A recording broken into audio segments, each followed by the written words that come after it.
If you're ready to invest in a sewing machine, or maybe you're just thinking about upgrading one that you already have, stay tuned. I'm going to share some of my best tips for buying a sewing machine.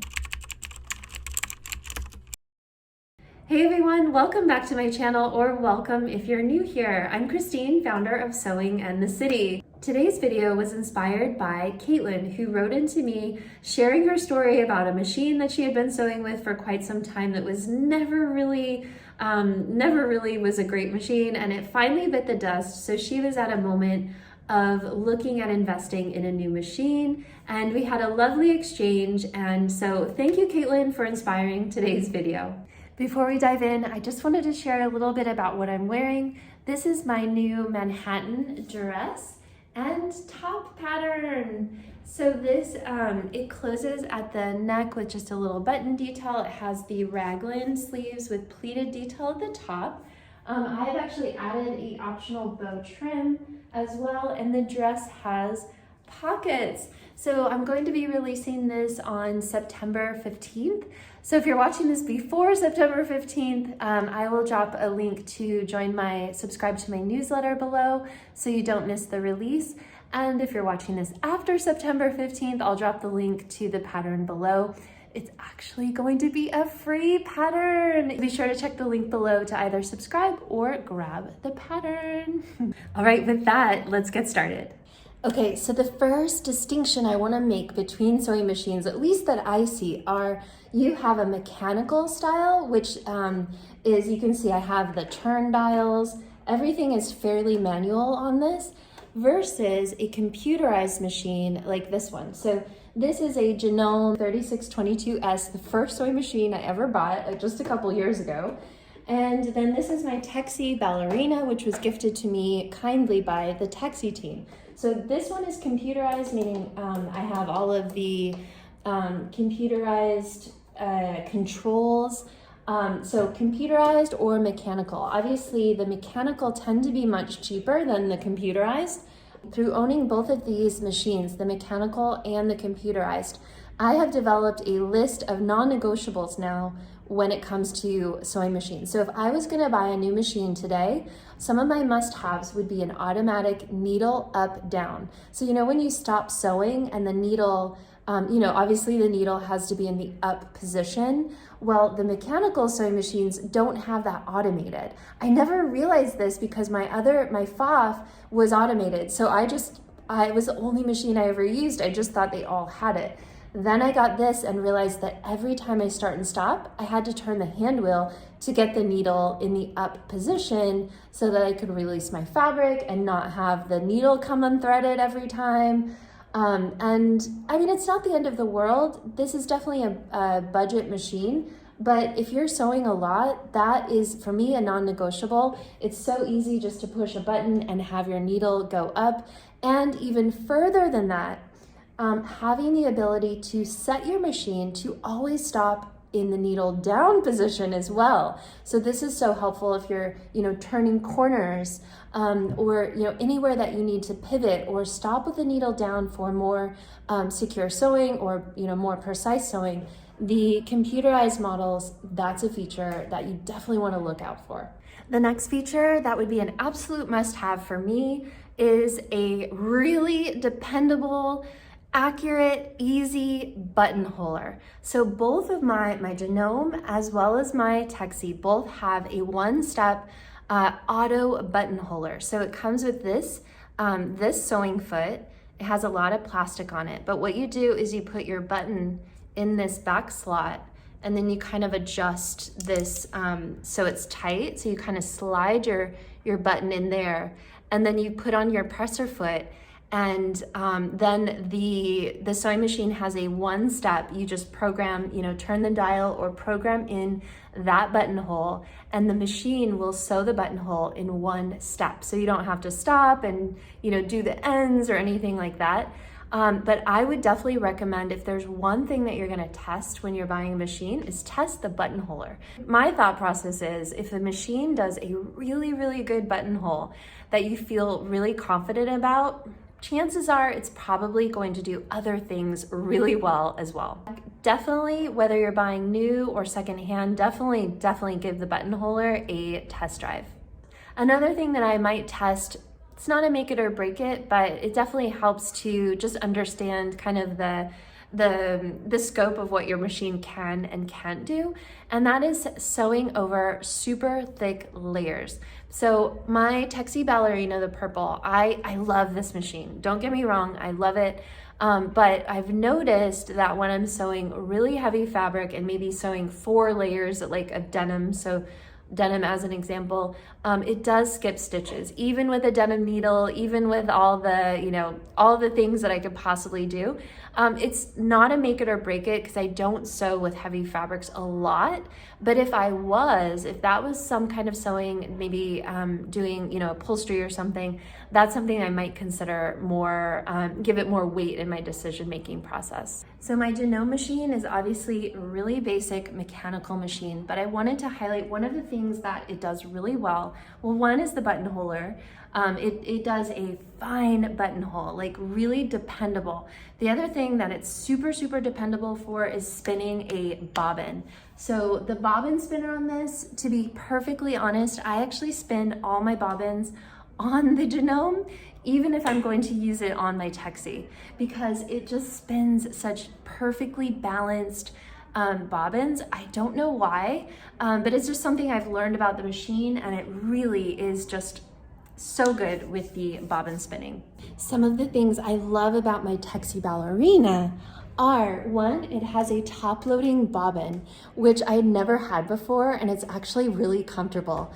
I've had certain projects where I'm changing thread colors throughout the project, like my color blocked dress I made. I was constantly changing out the thread colors, and I noticed that it was so easy to do with a top-loading bobbin as opposed to one that loads underneath where you have to take off your table and do all that. So the top-loading bobbin for me is actually I would look for that. Like, I love that feature. The other thing that I love, obviously, is the automatic needle up or down. I have the auto needle down feature. I have a ton of decorative stitches, which I really haven't used all that much. It does have like the basics, like a machine blind hem that I use, zigzag, of course. The buttonholer on this is also very good. Between the Genome and the Texie, really they are the same. Very dependable. It does have a slow to fast setting, which I just always keep it on fast. But I suppose if you were, maybe you have kids in your house that are sewing, you could have it to the slower setting. The other thing I want to mention is just the overall size and working space of the machine. So obviously my Texie has a long table, and which I love. Like, it gives you so much more space. Also, this neck part is just a little bit wider, so there's like more space. It feels, more of a luxury car versus just like a basic, your Ford versus your Lexus kind of a thing. I have visited the different dealerships in the Seattle area when I visited my parents, and I was shocked at the prices of the machines. So let's talk a little bit about budget, actually. So obviously there's a ton of from low end to those $20,000 machines that can do a lot, like embroidery and all this different stuff. So for prices, my mechanical Genome, I think, was right around $300 more or less. This Texie, I think, retails for around $600, $700, somewhere around there. I will say Texie only is available in Europe because of the power connectors. So these, while I would love to recommend this machine if you're in America, it's not available in that power configuration yet. So right around $600-700 for this. So I say that just to kind of show, like, you don't have to spend a lot of money to get a really good machine. I think if I were going to be buying a machine right now today, I would buy one very similar to the Texie. It has all of the features I love, the auto needle up and down and all of that. It's not, an exorbitant amount of to spend. Very dependable, super good. The mechanical genome, I think, is just a little bit too basic for the amount of sewing that I'm doing every day. But it's a perfectly fine level of a machine. Like, it just depends on how much sewing you're doing. I sewed on it for like 2 years and it was great. The other thing I want to mention is just kind of the mindset around a sewing machine. So I sewed for like 20 years, maybe more, on that FOF 1475 machine. And it's still, like, my mom still has one of the machines. My machine is still in storage. But anyways, I would probably be still sewing with it if I had brought it along with me. So I tend to look at machines as like a long-term investment rather than like, you know, maybe just sewing with it for a year or two and then getting a new one. I think I'm more of like a long-term kind of person. So with that kind of mindset, I would definitely recommend buying the best machine that you can afford at that time. So by best, I mean has the features that you really are important to you. Like for me, the auto needle up and down, the really dependable buttonholer, probably computerized versus mechanical. That, like, buying the best machine for you with the amount of money you have, knowing that you're gonna keep it for probably, you know, 10, 20, maybe longer, right? So just my philosophy is like, buy the best that you can. I think at this point, I don't really use my genome all that much. I could probably sell it if I wanted to, and just then put that money towards another machine. So that's always an option as well. So the last thing I want to mention when it comes to buying a new machine or even a new iron or a serger or any like larger sewing tool investment that you're thinking about making is read the reviews online. So one time I was in the Lidl, which is like our local grocery store, and they had a special. They had these, you know, Singer sewing machines, and I think they were like 150 euros, something like that. And I thought, wow, that's really interesting. And so in the store, I Googled the model number. So for example, my genome would be, I would type in genome 3622, like the model number, and Google that. And with this particular Singer, what had come up, unfortunately, was just thousands and thousands of not so great reviews. And I walked out of the grocery store that day feeling like, wow, I really averted disaster, because I could have bought that sewing machine and then, you know, then found out through my own experience that it was really not a great quality machine. So I would do that with anything that I'm going to buy, anything. Look and read the reviews online and just see what other sews have to say. And that will give you a little bit of an indication of kind of what you're buying into, what are the strengths and what are the weaknesses of that particular model that you might be looking to buy.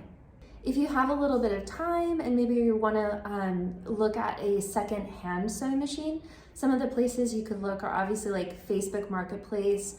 There is a Facebook group for like buying and selling. People sell like fabric, and there's machines in there sometimes, and people do ship them. You could also look at your local buy and sell group. So you know, not necessarily just sewing related, but like but local in your city or your town. Someone may post a machine on there as well. Other places are like estate sales. So, which leads me to my two Singer featherweights. These were both given to me by my mom. I carried both of them home on separate trips from the United States in my carry-on. And I believe she purchased both of these at estate sales. So with estate sales, I would say definitely bring your phone so you can do the Google of the model number. If you find, you know, maybe a newer computerized type of machine, you could just pull up the model number, do a Google search on it that way. With these older vintage Singer featherweights, I think you kind of have to know what you're looking for and know, you know, whether or not that machine is is something that you could still use today, or if it's a collector's item, something like that. So these are my two Singer featherweights. I just absolutely adore them. And even more special because they were given to me by my mom and have this, you know, really nice memory attached to them. So if you're interested in learning more about them, I'll do a separate video that you can watch to check out more of these. All right, I hope this has been helpful. If you have any questions, just pop them below, or any other tips you want to share with the community or other people. And don't forget to hit the like button before you head out. All right, I'll see you in the next video. Bye.